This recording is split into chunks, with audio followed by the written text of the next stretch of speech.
Hello students, मैं निखिल गुप्ता स्वागत करता हूं आपका इस वीडियो में, जिसमें हम लोग 10th क्लास की मैथमेटिक्स स्टार्ट करने जा रहे हैं, वो भी हिंदी मीडियम के लिए स्पेशली। तो पहला चैप्टर मैथमेटिक्स का है आपका वास्तविक संख्याएं, मतलब रियल नंबर्स।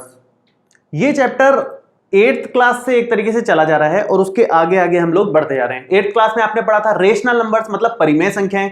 उसके बाद 9th क्लास में आपने पढ़ा संख्या पद्धति, मतलब नंबर सिस्टम वाला चैप्टर, जिसमें आपने प्राकृत संख्याएं, पूर्ण संख्याएं, पूर्णांक, परिमेय, अपरिमेय, वास्तविक संख्याएं, इन सब के बारे में जाना था।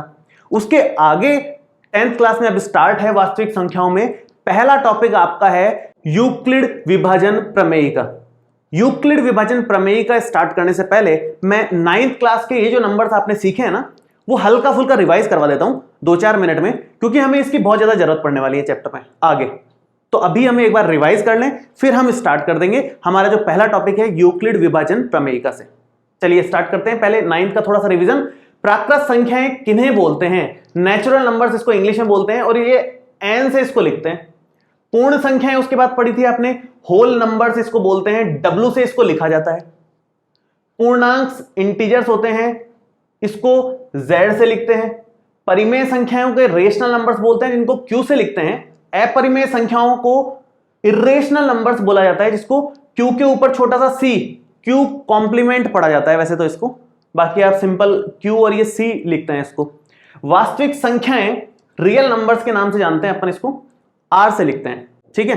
अब ये होती क्या है? तो सबसे पहले नेचुरल नंबर्स। नेचुरल नंबर्स वो हैं जो हम काउंटिंग में यूज लेते हैं। जो प्राकृतिक क्या नंबर्स पॉसिबल हैं, जैसे मेरे हाथ में मार्कर है, कितने हैं? 1 2 3 मार्कर हैं। तो हमने गिनती शुरू करी तो 1 2 3 4 इस तरह से शुरू करी। कोई भी चीज सामने रखी है तो कितनी रखी है? वो प्राकृतिक नंबर्स जो होते हैं वो ये हैं। तो वो क्या क्या है? वो है हमारे पास में 1 2 3 4 5 इस तरह से होते जाते हैं। जितने भी गिनती आपको आती है वो सारी की सारी नेचुरल नंबर्स या फिर प्राकृत संख्याओं में आती है, जितनी भी गिनती आप जानते हो, ठीक है। उसके बाद दूसरी संख्याएं क्या है? पूर्ण संख्याएं। पूर्ण संख्याएं किनको बोलते हैं? पूर्ण संख्याएं में देखो, जैसे मान लो मेरे हाथ में एक भी मार्कर नहीं होता, मेरे हाथ में कोई मार्कर नहीं है साथ में, तो कितने मार्कर है मेरे हाथ में? मेरे हाथ में 0 मार्कर है। तो 0 की कमी थोड़ी सी महसूस हुई यहां पर कि 0 भी आना चाहिए। तो पूर्ण संख्याओं में बस इतना फर्क है कि इसमें 0 और ला दिया हमने, तो ये क्या बन जाएगी? 0 1 2 3 4 5 इस तरह के जो नंबर्स हैं वो पूर्ण संख्याएं बन गए। तो प्राकृत संख्याओं और पूर्ण संख्याओं में सिर्फ 0 का फर्क है और कोई फर्क नहीं है, शुरू से लास्ट तक सिर्फ 0 का फर्क है, बाकी सब कुछ सेम है, ठीक है। पूर्णांक किसको बोला गया? अब जब ये नंबर्स बन गए थे पूर्ण संख्याएं, तो कुछ माइनस वाले नंबर्स की जरूरत महसूस हुई, ऋणात्मक संख्याओं की जरूरत महसूस हुई मैथमेटिक्स को और आगे समझने के लिए। तो जितने भी ये पूर्ण संख्याएं हैं वो तो ले ही ली, 0 1 2 3 4 ये सब ले ली, और इनकी ऋणात्मक संख्याएं भी ले ली। इनकी ऋणात्मक संख्याएं क्या आएंगी? -1 -2 -3 -4, और ये अनंत तक चलती है, ये भी अनंत तक चलेंगी, ये सब अनंत तक जा रही है। तो ये इधर प्लस में अनंत तक जाएगी, इधर माइनस में भी अनंत तक जाएगी, तो इधर माइनस अनंत, उधर प्लस अनंत तक जाती है। अब 0 के हमने माइनस नहीं लगाया, क्योंकि 0 ना तो धनात्मक है ना ऋणात्मक है। 0 सिंपल 0 होता है, धनात्मक ऋणात्मक की श्रेणी में नहीं आता वो, ठीक है। अब ये तो पूर्णांक संख्याओं का एक समूह हो गया, ये पूर्ण संख्याओं का समूह हो गया। इस समूह को हम बोल दिए प्राकृत संख्याएं। अब परिमेय संख्याएं किस समूह को बोला गया? परिमेय संख्याएं देखो क्या होती है, ये जब संख्याएं बन गई तो कुछ और संख्याओं की भी जरूरत पड़ी हमें। जैसे मान लो चॉकलेट है, 2 चॉकलेट है किसी के पास और किसी के पास 3 है, तो ये भी तो हो सकता है ना, किसी के पास 2.5 चॉकलेट ही हो, काट के हिस्से कर दिए हो। किसी के पास अगर 2.5 चॉकलेट हुई, 2.5 का मतलब क्या होगा? 2.5 का मतलब हो गया 2 दूनी 4 और 1 5/2, 5/2 चॉकलेट है किसी के पास। तो हमने क्या किया, 5/2 लिख दो, या फिर इसको क्या लिख सकते हो, अगर आप भाग दे दो तो ये 2 दूनी 4 2.5 होता है भाग देने पर। तो या तो 5/2 लिख दो, या पॉइंट्स में लिखना है तो 2.5 लिख दो। तो इस तरह की जो भी संख्याएं हुई उनको बोल दिया गया परिमेय संख्याएं, जो डिवाइड के रूप में लिख सकते हैं। तो इसकी जो मेन डेफिनेशन है, जो इसकी परिभाषा किताबों में लिखी रहती है, वो लिखी रहती है कि जिस संख्या को आप P/Q के रूप में लिख सकते हो, जिसको P/Q के रूप में लिख सकते हो वो परिमेय संख्याएं हैं, जिसको नहीं लिख सकते वो अपरिमेय संख्याएं हैं। मैं यहां पर एक बार बना तो देता हूं, फिर एक साथ ही दोनों को समझाता हूं कि दोनों में फर्क क्या है। जिसको आप P/Q के रूप में नहीं लिख सकते वो अपरिमेय संख्याएं हैं, जिनको लिख सकते हो वो परिमेय है। P/Q में P और Q क्या चीजें हैं? P यहां पर है पूर्णांक, सभी पूर्णांक ले सकते हैं हम यहां पर। Q भी पूर्णांक ही है, सभी ले सकते हैं, लेकिन जीरो के अलावा आप सभी पूर्णांक ले सकते हो। जीरो हमेशा ध्यान रखें, कभी भी नीचे जीरो नहीं आना चाहिए मैथमेटिक्स में। नीचे जीरो आने का मतलब है वो अनंत बन गया, और अनंत हम नहीं जानते कि कितना होता है। अनंत कितना होता है पता नहीं है, बहुत ज्यादा, बस इतना ही है। तो बहुत ज्यादा में ये नहीं पता कितना है, इसलिए कभी अनंत को हम लिखते नहीं है, और अनंत बनता है नीचे जीरो आने के कारण, इसलिए हम नीचे जीरो कभी नहीं लेते। बाकी ऊपर कोई भी पूर्णांक, ये पूर्णांकों की लिस्ट है, ये ग्रुप रखे हुए हैं पूर्णांकों के, एक बैग में पूर्णांक ही पूर्णांक भरे हैं। एक उठाया, उसके नीचे दूसरा लगा दिया, ये बन गए परिमेय संख्याएं। कोई भी दो पूर्णांक उठाओ, एक के नीचे एक रख दो, वो परिमेय संख्याएं बन जाएंगी। फिक्स पैटर्न ये है, दो पूर्णांकों को डिवाइड में लिखते हैं बस। अब किसी भी पूर्णांक को आप डिवाइड में लिख सकते हो, तो मैं एक बार दो चार एग्जांपल लेता हूं। जैसे 5/2 एक पूर्णांक है, एक पूर्णांक है। माइनस में भी ले सकते हैं, माइनस का 3/7 ये भी एक पूर्णांक हो गया। माइनस का 4 और नीचे हो गया 5, 2 ऊपर ले लिया मैंने, और नीचे मान लो 1 ले लिया, 1 भी ले सकते हैं नीचे। 2/1 हालांकि 2 होता है, लेकिन एक्चुअल में तो 2/1 है ना, तो उसको परिमेय संख्याओं के रूप में लिख दिया, क्योंकि 2 भी पूर्णांक है, एक भी पूर्णांक है, दोनों पूर्णांक है। अब यहां पर पूर्णांकों को अगर आप नोटिस करो ना, तो सबके नीचे एक तो लगा ही सकते हैं कि नहीं लगा सकते हैं? तो सबके नीचे क्योंकि हम एक लगा सकते हैं, क्यों? इसलिए सभी पूर्णांक परिमेय संख्याओं की ही श्रेणी में आ जाते हैं।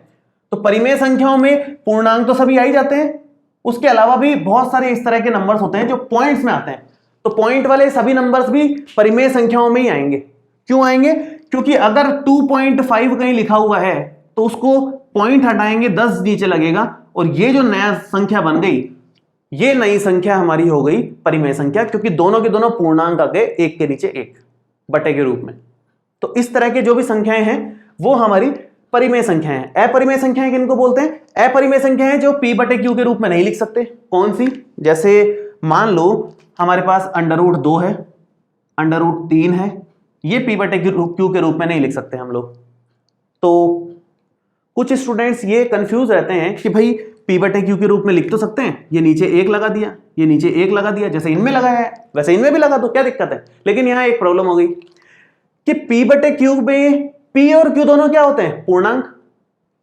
एक तो चलो पूर्णांक है, लेकिन ये √2 पूर्णांक है क्या? अंडर रूट में 2 पूर्णांक थोड़ी होता है। पूर्णांक तो इस तरह के होते हैं जिसमें रूट नहीं होता कोई भी। तो इसका मतलब ये पूर्णांक ही नहीं है, तो P/Q के रूप में लिखा कहां है ये? फिर P/Q उन्हीं को बोलते हैं जहां पे दोनों जगह पूर्णांक हो। यहां दोनों जगह पूर्णांक नहीं है, इसका मतलब ये P/Q के रूप में नहीं लिखे हुए। तो फिर P/Q के रूप में नहीं लिखे हुए तो वो क्या है? अपरिमेय संख्याएं हैं। और भी इस तरह की बहुत सारी होती हैं। जैसे अगर पॉइंट्स में लिखना है तो ये 2.5297442 ये चलता जाता अनंत तक पॉइंट में भी, तो उसको भी अपरिमेय ही बोलते हैं।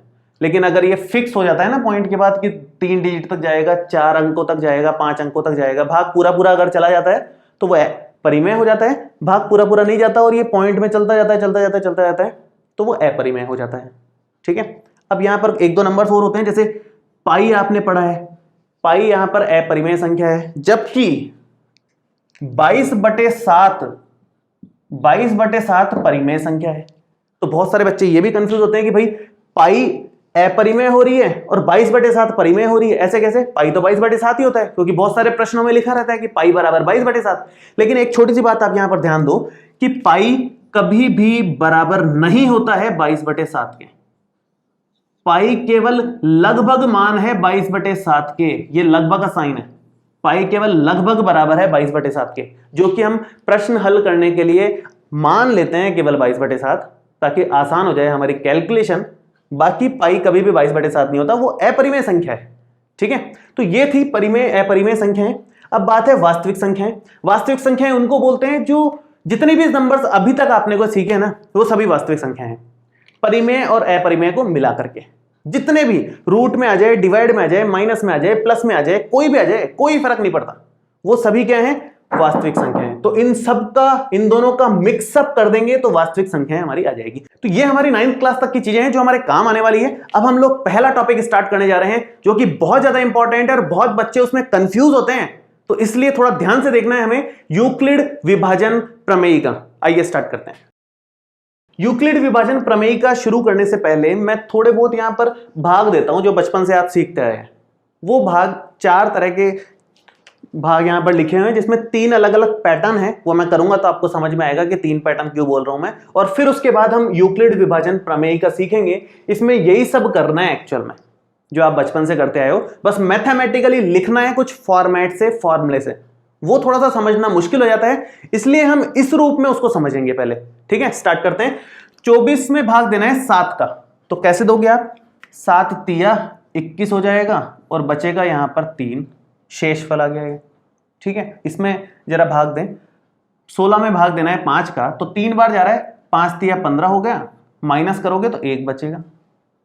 ठीक है, इसमें भी अगर दें तो 6 बार जा रहा है, पूरा पूरा 24, और शेषफल यहां कुछ नहीं बच रहा, 0 बच रहा है। अब यहां पर आप थोड़ा सा कंफ्यूज हो सकते हो कि भाई सभी में तो हम लोग आज तक ऐसा करते हैं कि अंदर तो बड़ी संख्या होती है, बाहर छोटी संख्या होती है। ये क्या बात हुई कि 5 अंदर हो गया, 6 बाहर हो गया, जबकि हमें पॉइंट्स में भी नहीं देना, सिंपल देना है। तो अगर संख्या अंदर छोटी है और पॉइंट में भी नहीं देना तो फिर कैसे भाग दें? और पॉइंट में भी अगर आप देते हो तो 0 पॉइंट लगा के देते हो, आपने नोटिस किया हो तो अभी भी हम इस फॉर्मेट में इसको भाग दे सकते हैं। भागफल शेषफल हम निकाल सकते हैं। किस तरह से? आप लोग 6 का पहाड़ा इस तरह से देखते हो कि 6 एकम 6 हो जाएगा, 6 दूनी 12 हो जाएगा, इस तरह से आगे बढ़ते हो। लेकिन इससे पीछे जाओ तो 6 गुणा 0, 0 भी तो होता है, और 0 तो हम ले सकते हैं, 5 से छोटा है कम से कम वो तो 6 गुणा 0, वो 0 ले लो और शेषफल यहां बच जाएगा 5। अब और भाग नहीं दे रहे हम लोग, इतना हमने किया है। अब यहां पर देखो क्या लिख सकते हैं हम, ऐसा लिख सकते हैं क्या कि 24 बराबर होगा किसके? 7 गुणा 3 और फिर प्लस में 3 कर देंगे, इन दोनों का मल्टीप्लाई और इसको फिर जोड़ देंगे। तो 7 तिया 21, 21 और 3 24। इधर देखो 16 को हम ऐसे लिख सकते हैं क्या? 5 गुणा 3, 5 तिया तो हो जाएगा 15, और प्लस में शेषफल 1, 5 तिया 15 और 1 16। ऐसे सेम यहां पर 24 को हम क्या लिख सकते हैं? 4 गुणा 6 और प्लस में शेषफल 0 है। ऐसे यहां भी लिख सकते हो 5 को क्या लिख सकते हो आप? 6 गुणा 0, 6 गुणा 0 हो गया और प्लस में आपका 5 आ जाएगा शेषफल इस बार। अब ये क्यों, ये जो फॉर्मेट हमने लिखा है ना, ये जो फॉर्मेट लिखा है, 2 संख्याओं के लिए ये फॉर्मेट लिखा है हमने। किस संख्या के लिए? हमें 24 दे रखी थी और हमें 7 दिया हुआ था इसमें। इन 2 संख्याओं के लिए हमने ऐसे बना दिया इसको। यहां पर 16 दे रखी थी और 5 दे रखा था, इन 2 संख्याओं के लिए हमने ऐसे बना दिया इसको। उसके अलावा यहां पर 24 दे रखी थी और 4 दे रखा था, उन 2 संख्याओं के लिए हमने इसको ऐसे बना दिया। और यहां पर 5 दिया हुआ था और 6 दिया हुआ था, जिसके लिए हमने ऐसे लिख दिया। तो ये जो हमने लिखा है ना फॉर्मेट, यही होता है यूक्लिड विभाजन प्रमेयिका।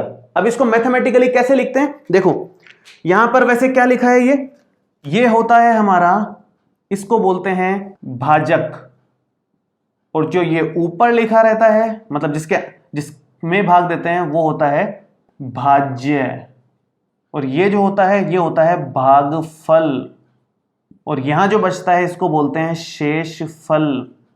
तो एक्चुअल में हमारे पास क्या आया, हम लिख सकते हैं इसको कि भाज्य बराबर होता है भाजक गुणा भागफल, भाजक गुणा भागफल, और प्लस में क्या आया 3, 3 मतलब शेषफल।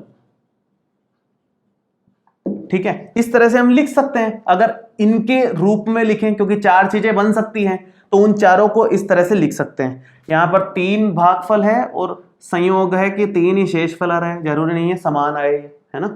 अब यहां एक छोटी सी बात और आप ध्यान रख लें, जो भाजक होता है उसको हम b से लिखते हैं, इसमें भाज्य को इसमें हम a से दिखाएंगे, भागफल को q से लिखेंगे और शेषफल को हम r से लिखेंगे। ये 4 चीजें हम लिखने वाले हैं।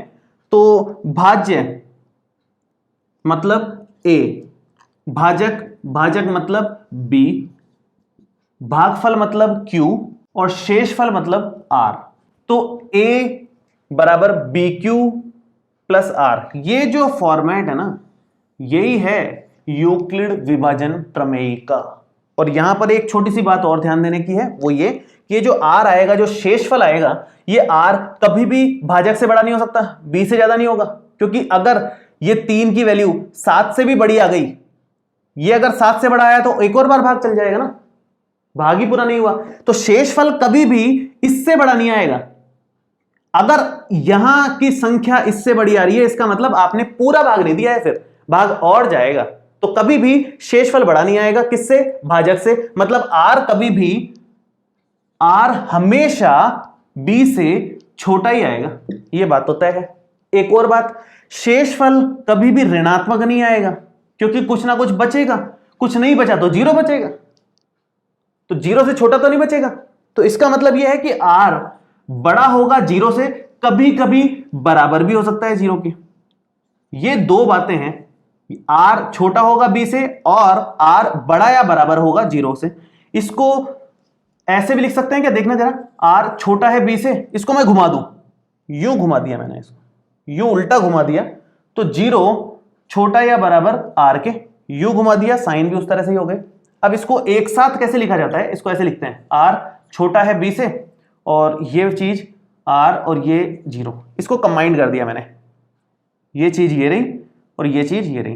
तो ये हम लोग यूज लेंगे 0 से लेकर के B तक। शेषफल जो है 0 से B के बीच में हो सकता है, B तक नहीं पहुंचेगा, बस 0 हम ले सकते हैं कभी कभी, ठीक है। तो ये जो नोटेशन है ना, ये जो लिखा हुआ है, इसी को बोलते हैं यूक्लिड विभाजन प्रमेय का। अब मैं जो बुक्स में लिखा रहता है वो लिखता हूं और फिर आपको एक्सप्लेन करता हूं। देखो, तो देखिए बुक्स में क्या लिखा रहता है, दो धनात्मक पूर्णांक A एवं B दिए रहने पर ऐसी अद्वितीय पूर्ण संख्याएं Q और R विद्यमान हैं कि ये A बराबर BQ प्लस R होगा और R जो है 0 से लेकर के B तक होगा।